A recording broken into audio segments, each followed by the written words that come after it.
So the first question, where is the oak tree? We all hear a lot about the little acorn that grows into the very grand oak tree and how important and special that oak tree is. When we started Love To, we actually decided that we wanted our business model to be much more like a weed that starts somewhere and grows and puts down a node and puts down some roots and grows again and puts down another node and another roots and expands out geometrically. It expands in a kind of a fractal exponential way. And it doesn't take too long until you can't tell where it begins and ends, and it's much harder to get rid of. It's much harder. You can't come to a mass of weeds and cut one down with a chainsaw and have the whole thing fall over. And so there's a real strength in recognizing that while the oak tree is a very grand vision and it's been very traditional for business to consider that there's great strength in having that solid, long-standing idea, in fact, we all live in ecosystems. And we're already in them. If we look around at where we already are, we'll see that our ecosystems are already around us, and we don't need to become an oak tree. We can recognize that we're already existing in something that's pretty special, and we can start to explore that to find our cues, to find how to build our businesses, find how to identify opportunities. Because what we're finding with the work we're doing is that so many of the things that are possible to turn into a business are sitting right there in front of us. They just don't happen to be valued. They might be recognized as benefits, but they're not valued as assets at the moment. And we can change that. We're actually changing that quite dramatically and quite quickly. And that's a huge opportunity, to start with what you've got, to look back at what you've already done. That's part of what we're talking about. When we're building a business from the ground up, start at home. Start with yourself, start with what's in your community and around you right now. So that's the first thing that I think is worth considering, is that we're already in it, and it's well worth exploring the idea of leadership in a diverse community rather than being the oak tree that we need to aspire to be someday soon in many years to come. Starting now is really important. Okay, so a lot of the time we find ourselves living in some pretty degraded, energy-wise, some pretty love-degraded environments. There's not a lot of heart in some corporations, and this is actually a photo taken from a place called Tigray in Ethiopia. So we're doing a major project in Ethiopia. This photo was actually taken about 35 years ago, and that was about 1985 when Bob Geldof and Bono were singing about Tigray, saying, we need to feed the world. They can't help themselves. It's a disaster. And we got the idea of Ethiopia as a place where people are starving and dying, and they weren't able to help themselves. They weren't able to look after themselves. And it did look like this. Now, it's not that Ethiopia is a desert. In fact, it never was until people there started cutting down all the trees to grow grass to feed animals. Unfortunately, that didn't work out like they'd hoped, and it ended up looking a lot more like a desert than a lush, green, verdant place. And that's what caused thousands of people to starve. And famine was a regular thing in Ethiopia. But the good news is it takes some vision and it takes some consistent action as well as some leadership.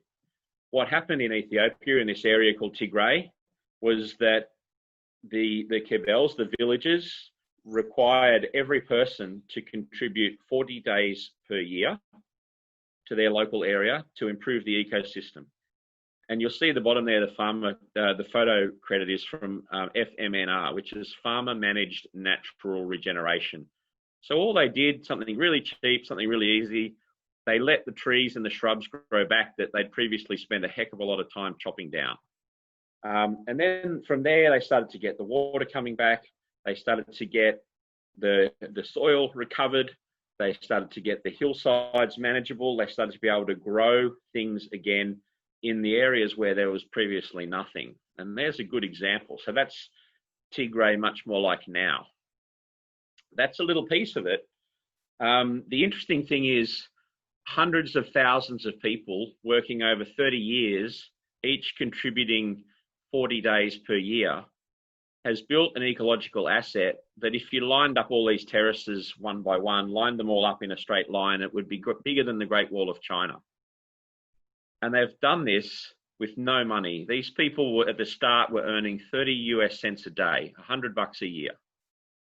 And they've made this amazing ecological recovery, which now supports themselves, which prevents famine, which brings water to the land, which provides water for the town, which provides a lot of people with their income. And what they didn't realize, but we're helping them to discover, is that the asset that they've built is an ecological asset. We can have financial institutions invest in the derivative benefits of that. So not buying the land, not buying the trees, just paying for the benefits, the ecological benefits that have been generated. The value of that asset is well north of US $100 million. And we can use that asset by putting it into a mutual structure. So it's owned by the people that made it for them. And we've made them a process now. We put them into a process that says that it promises them a lot, but it's their money that's supporting it. It's their asset that's supporting it. We can now say that as long as you keep farming in this way, we'll use the asset that you've created to make sure that you and your family never face starvation. You'll never be waiting for the UN truck full of rice. You'll always have food. We can proactively implement systems that make sure you have good, clean food. And we use our weather stations and we use Internet of Things networks. We use all sorts of interesting technologies to get an early warning of famine. So we can read the play and act way before most of the big institutions do. And this is people taking care of themselves. This is self-determination. And it's a magnificent business because as well as having this asset to protect themselves, they've also now got a huge pool of money that they can invest into other places that could do the same thing. And they can earn some money by sharing the know-how of 30 years of how to do this.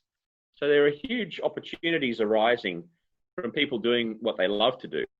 It's worthwhile saying here, and Jeff was a person that really helped me to understand this. There's a lot of difference between what you love to do and what you like to do. And love to do means that you go through the hard yards, that you stay committed, that you remain resilient, you keep working on things through thick and thin. And I think that's what is really represented here. What a magnificent change they've made and what a great asset they've made. And how might that now be leveraged up? You know, this is their foundational asset. We can grow that into something much more by replicating it in many areas. And in fact, FMNR started here. It's now in thousands of sites in 27 nations, and all of those can be measured and turned into an asset that can be done, that can be replicated further. We are very fortunate here to have the most remarkable Great Barrier Reef along our Queensland coast, our east coast. And unfortunately, with global warming and warming water and different temperatures and different nutrients flowing into the waterways from agriculture on the coastal zone, there's been a bit of damage of the reef. We're starting to hear about coral bleaching and a lot of the life is starting to be lost. So it's been an interesting discussion to find out how can we actually use the water that would normally be wastewater, and in Australia, which is oddly, you know, apart from Antarctica, Australia is the driest continent on Earth, and yet we pump most of our wastewater after it's been treated to near drinking quality standard. We pump that straight into the sea. So it seems kind of stupid to me to waste those kind of resources. We can use our waste much, much better by putting it onto land, by growing crops and trees and other things with it. One of the most interesting things about doing that is that by preventing nutrients from flowing into the sea in the dissolved wastewater, we can put them on the land and they're fertilizer. If we put them into the sea, they're a pollutant. So it's an obvious thing to reuse the water that is coming from our towns and villages. If we rely on local governments to take those initiatives, we could be waiting a very long time, especially if the engineering department is in control rather than the economic development. There's not a lot of vision other than the simple mechanical work of how do we deal with wastewater and stay compliant. But there are tremendous opportunities to use our wastewater better and to apply that. Now, we're working with a local government area here in Queensland, and we're able to show them that as the town grows over the next 25 years, they can already start with about 20 farms, 20 250 acre, 100 hectare farms that can be fully irrigated using the wastewater they've got. And that will double over the next 25 years. And that will produce about $100 million of new revenue for the region, and about 1,000 direct jobs and about 5,000 indirect jobs, which is a remarkable thing for an area that's at the bottom of the socioeconomic demographic kind of standings in Queensland. This is an area that's not doing particularly well. It's a place where people come to retire because it's lovely and cheap, but that doesn't encourage much business. So we have opportunities to explore using things that we normally throw away and recognize that to the earth, they're an essential asset. So just a little bit of a taste there. You know, it's worth looking in your area to see what's thrown away at the moment that could actually be useful. I don't mean building houses out of glass bottles or for tourists or something kitschy. This is sort of the bigger picture stuff, which you can look around and see is already there. Another fascinating thing that's coming out of our work is, what if we started to govern ourselves as communities based on our bioregion? You know, there's a lot of random lines drawn on maps that we call states and territories and nations. And a lot of the time they're pretty arbitrarily drawn and then fought over. But if we governed ourselves as bioregions, if we recognize that as people, as communities, we're part of the ecosystem, and we really lived in that ecosystem situation, you know, if we ate the foods that were ripe from our local area through our year and with some supplementation. I mean, I'm not saying we have to go back to being hunters and gatherers, but the real opportunity here comes from not forcing nature into our way of thinking, but more being considerate around how we live in our world and how we make our way. And certainly in Australia, we're recognizing that for 40, 50, 60,000 years, our Indigenous people did exactly that. And for the last 200 odd years, we've been substantially ignoring them and not listening to how to manage the land, not listening to how to produce food from the land, not listening to how to get water from the land, not listening to any of the ways that they'd learned to manage the vegetation by careful burning, so we don't end up with the massive bushfires that we had last summer. There's a tremendous business opportunity in this to start working in the areas that we live and to enhancing our bioregions and governing ourselves based on that. And again, if it's one of these things that governments aren't very motivated to do, then as people, we can be motivated to do it for ourselves. We can start looking at structures that work as economies within economies. They can be mutuals, they can be cooperatives, they can be all sorts of situations that don't necessarily have to correspond to the state and federal and national boundaries that we have. They can work much more flexibly across boundaries. They can even link together similar ecosystems or complementary ecosystems across huge areas of land. But they can be managed for the people, by the people. And these opportunities create perfect economies for small enterprises to work with one another. It doesn't have to be the big oak tree corporation. It doesn't have to be listed on the stock exchange. In fact, all of these things, it's better if they're not. You know, I've had my time starting companies, listing them on the London Stock Exchange, having very big name investors that we celebrated when they joined, who subsequently went broke in 2008, and it cost a huge amount of money to me and my co-investors, my shareholders, that we couldn't do anything about. We were just part of the flow of the economy, and we got to blame the economy for what happened, but the reality is we are the economy. You know, we are the ones who spend, we are the ones that direct our finances towards what we believe in. I think that's a very important thing to understand, is our own power and our own ability to be self-determined is going to create massive opportunities for ourselves individually and for ourselves collectively, and for enterprise as we're coming into this new transitional period. And as leaders in that, there's enormous opportunity to be aware and to start to discover what we can do. Now, I have talked a fair bit about land and agriculture and soil and trees and water and all those things because they're my basic profession. But we're starting now with some interesting partners to think about how we actually look after our own well-being. And we've got this very dualistic model in commerce where we've got buyers and sellers. We've got producers, makers, and marketplaces. And one's job is to make, and the other one's job is to consume. And neither one's always terribly satisfied. And there's certainly a breakdown in the process of understanding what it is that people really might want or really might need. Now, this is a photo of the Singapore Marathon. There's usually about 60,000 people run in the Singapore Marathon each year. About 40,000 of those are Singaporeans. And usually they pay an entry fee, and the organisers have a sponsor who pays a big amount of money to put their brand on the event. And oddly enough, about half of the sponsorship money that comes in is paid to the Singapore Health Department to cover any medical costs that might arise from people running or doing what they do.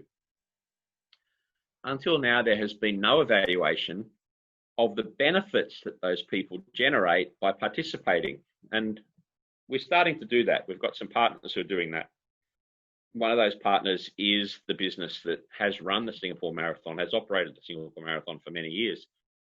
And some really interesting things are starting to arise. First of all, we know that as a result of COVID, events have stopped. So we know that people who used to run the marathon are not feeling as energized and as motivated, and they can't participate in the things they love to do due to circumstances. And that's going to have a flow-on effect to the costs to the community of physical well-being, mental health, all sorts of other things. By having participation events, we can recognize the value that they generate in the community. And in fact, that goes out about 10 layers out from the participant. So it's not just the participant's health that makes a difference by running in a race or being part of a team sport or playing tennis or walking on the beach or whatever. It's actually that person impacts 10 layers out from them, which is probably 50 to 100 people, depending on their circumstances. That's quite a remarkable impact. There was a study done recently, which was done in Australia, but published by the European Commission for Science and Ecology. The study identified the benefit of people visiting protected ecological areas, so national parks, state parks, native ecologies. And they found that they assessed the value of that, the financial value of that in saved mental health costs. And then they extrapolated that from the value in Australia to the value around the world. It was a pretty big number. They came up with the value of protected ecological areas in mental health savings alone was $6 trillion US, $6 trillion US, which is an order of magnitude bigger than the entire value of those assets if you put them on, an accounts book, and 2 to 3 orders of magnitude bigger than the costs to run and maintain them. So having protected ecological areas has 100 to 1,000 times more value than the cost to run them. That's a pretty good investment. It's really interesting when we start to think, okay, well, by doing these things, by having these assets, by partnering and participating and working with others, we can create some really interesting assets that are actually of interest to governments, saving health budgets, and to insurers, saving claims and having healthy, well people that stay around for longer and pay premiums for longer and claim less. These are all good opportunities for investment organizations that we already have. If we can create shared value partnerships so that we all work together rather than separately, and we share the benefit of the asset that we generate by doing that, there's enormous opportunities, and we can start to look for those right in our own communities right now. Can wellbeing be a service? That's something we can discuss in the activities. So the question is, that's my local beach, and that was actually, Jeff, I think you just left when this happened. We were watching rainbows pretty often while Jeff was here on the Sunshine Coast a little while ago. The question is, what do you already do that does good for your well-being and the health of your place and the health of your community? And is that worth something? And with COVID, we're starting to see that it is worth something because we're noticing the absence of it. How do we share that worth? And is it something that we can teach others? If it's worth something, there's possibly a business. If you can share it, there's almost certainly a business. If you can teach it, there's a very specific business. We're working with some people now who are exploring the idea of credentialing, changing the way we think about how we record our knowledge and experience. We can use technology, we can use very clever data management systems that mean that people own their data, but we can have people review their life's experiences as well as the credentials they get from their university and their school and their courses that they do and whatever else. When they've had a situation that's caused them to learn something, that can become a credential that they have that they can teach another person. How do you relax and put an autistic child to sleep? How do you lose 45 kilograms? How do you run a marathon? How do you start a business? Those are actually credentials, skills that people have that aren't recognized by a formal institution. That doesn't mean they are not in demand and that they can't be shared. So we're developing clever ways to allow people to receive attestations from others, to show how they've helped others and taught others, and to actually be paid for those skills, for sharing their skills and their learnings. They don't need a corporation, they don't need an office, they just need some life experience. Pretty interesting fun. I don't know how many of you remember these magic eye things, and I spent ages, hours and hours gazing at them, trying to see the pattern and the picture that was beneath the obvious. But every illusion is solvable. And what I've found is that once you've seen it, you can't unsee it. It's there, and every time you look at it, it comes straight away. You could spend an hour, half an hour looking for it, and it's not there. But once you've seen it once, you see it everywhere. And that's what I'm really hoping that this talk will give you a sense of understanding, that there are so many opportunities to create new enterprises out of the things that you love to do. They're all around you already. You don't need to grow an oak tree. How do we do it? How do we show visionary leadership that's built on love in business? We just begin by doing something beautiful, and then we do another one, and then another one, and then another one, and then another one. As simple as that. It's as simple as that. So I hope that's helpful. I hope it's useful. I hope you enjoyed it. I certainly enjoyed sharing it with you. And oh gosh, a little over 25 minutes, Kelly, but pretty close. Thanks, Tim. That was awesome. Great.